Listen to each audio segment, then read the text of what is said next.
করবো ভাইয়া? এটা দিয়ে আমাকে একটা কেক দিবেন। হ্যাঁ, ফুল দিয়ে কেক হবে না। কেন আমার আপু? দোকানের ভাইয়া একটা রুলস আছে, কেক খেতে হলে টাকাই লাগবে, হয়তো ক্যাশ নয়তো বিকাশ নয়তো নগদ, বাট ফুল দিয়ে কেক হবে না। এটা আমার গাছের ফুল। সব ফুল তো গাছেই হয়। না তারপর এটা আমি অনেক যত্ন করে একটা গাছে একটা ফুলে পড়ছে, এই ফুলটা আপনার জন্য নিয়ে আসছি। হ্যাঁ, সব ফুলই খুব যত্নের, সব ফুলই খুব ভালোবাসা, বাট এটা দিয়ে তো কেক হবে না। প্লিজ একটা কেক দেন না। প্লিজ ভাইয়া, হবে না অনেক ভাইয়া। দূর থেকে আছে, দেন একটা কেক। আমি বলি আপনাকে, আপনি যেমন অনেক দূর থেকে আসছেন, আমি এই বিজনেসটাতে অনেক খাটি, অনেক টাকা ইনভেস্ট করছি, একটা পিস চলে যাওয়া মানে আমি কিছু লসই হওয়া যায়। দেখেন আমার ছোট ব্যবসা ভাই, আমার এত বড় ব্যবসা না যে আমি আপনাকে সবাই আসবে অনেক দূর থেকে আমি একা একা দিয়ে দিব।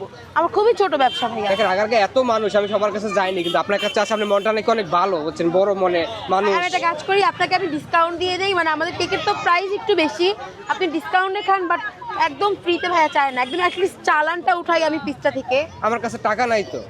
আপনি এত দূর থেকে আসছেন কিভাবে? হ্যাঁ, আমি যে আসছি, যা ছিল বাড়া শেষ হয়ে গেছে, এখন যাবো তো টাকাও নাই আমার কাছে। যাওয়ার টাকাও নাই। যাওয়ার টাকা নাই আমার কিছু করার নাই, আমি এই ফুল দিয়ে দিব না, দিব না, দিব না।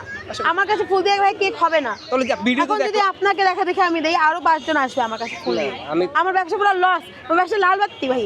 না, আমি যে ভিডিও দেখলাম, আপনার মন অনেক উদার, অনেক বড়, আপনি সবাইকে ভাই হবে না ভাই, আমাদের এখানে ফুল দিয়ে আর হয় না। তো দিবেন না? হবে না। আপনি আসলে কিপটা তাহলে। কিপটা না, আমি আমার ব্যবসা নিয়ে সচেতন। আচ্ছা ঠিক আছে, কি করার আছে না দিলে করার আছে? চলে গেল। Thank you.